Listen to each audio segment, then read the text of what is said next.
Yo, what's up, guys? We are back for this Wednesday slate. Have a nice 10-game slate after a great Christmas slate of games. Hopefully, you guys all made out on Christmas. The 6 players that I gave out in my video all did great except for Lillard. He was the only play that didn't really work out, but Harden was great. He was a lock. Giannis was great at low ownership. Tucker did fine with 22. Lopez had well over 6x. Amino had well over 6x as well. So it was a really good night of basketball. Hit a 282 and made out in all the double ups. Looking to continue that tonight. Please like this video and subscribe before we get started. And if you want to join us, you can visit the website in the description. Alright, so a lot of good options today, but if you've been following me, watching my videos lately, you know that I've been in the game stack approach or just stacking a specific team that I really like. And today is no different because we got the Kings in the late night hammer against the Clippers. I love the Kings again today. They've been my favorite team to target and from a DFS perspective this year, and that's not going to change going up against the Clippers in that fast-paced environment. So at point guard, give me Fox at 8,200. Been balling out, been one of the best players, best young players in the NBA this year. Ton of upside with him because he racks up the steals, also can get a block or two. Ton of assists here. He's been at least 11 assists in 2 out of 3 games. Ton of upside there. Rebounds the ball, can get you a couple of rebounds. And is a pretty good shooter. Has had a couple of down shooting games, but he still has put up 40-plus DraftKings points, even though he shot under 37% in the last 2 games. But on the year, he is a 47% shooter, over 40% from 3. He's going to get it together, and when he does, he's going to be seeing 50s instead of 40s here. I love Fox today. Shooting guard, I love Bogdanovic. He is one of the better value plays that we have on the Kings side. Only 5,500. He's been coming off the bench, but he still closes with Fox and Hield to end the games over Iman Shumpert. He is the Kings' future, not Iman Shumpert. So I think they just like his spark off the bench that he provides. But I'll take him off the bench. He gets a lot more usage in that scenario instead of having to deal with Buddy Hield and Fox garnering up a lot of usage. So off the bench, he gets a bunch of usage. Has a good assist rate. He's like the backup point guard kind of off the bench. He has the ball in his hands a lot. Gets a bunch of assists. Scores the ball really well. Is another great shooter. The Kings have so many good shooters. And against the Clippers here at this price, I love him a lot at this very cheap price. So I love Bogdanovic. I love Belicia. We just saw that Bagley's going to miss this game again. So until Bagley, so as long as Bagley keeps missing, I'm going to keep playing Belicia. 4,800. This is a perfect spot for him.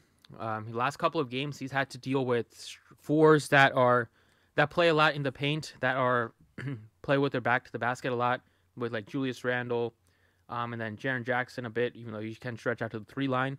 But a couple of fours that he's had to deal with that aren't really his matchup type.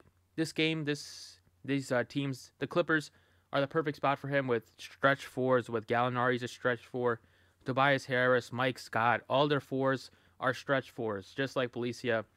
So from a matchup perspective, he is the Kings' best matchup against those guys.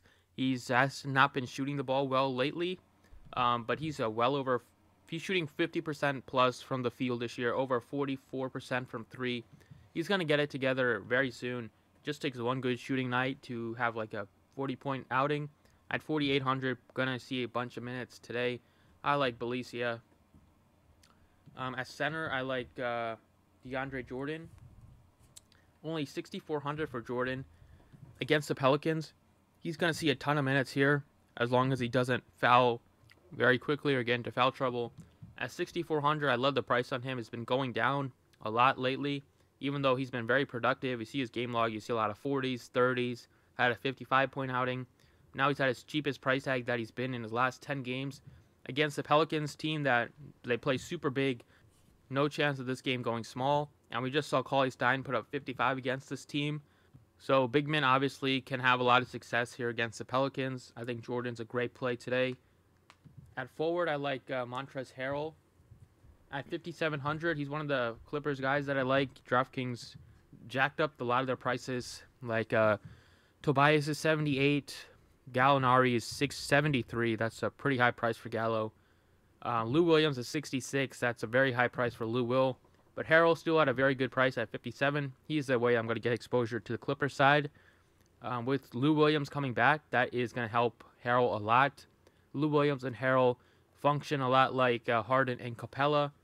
Lou Williams looks for Harrell out of pick and roll situations and also throws him easy alley oops at the basket. This is a spot where Harrell should play like 28 to 30 minutes and put up like 35 DraftKings points here. I love Harrell at this price. And then finally, I like Willie Cauley-Stein.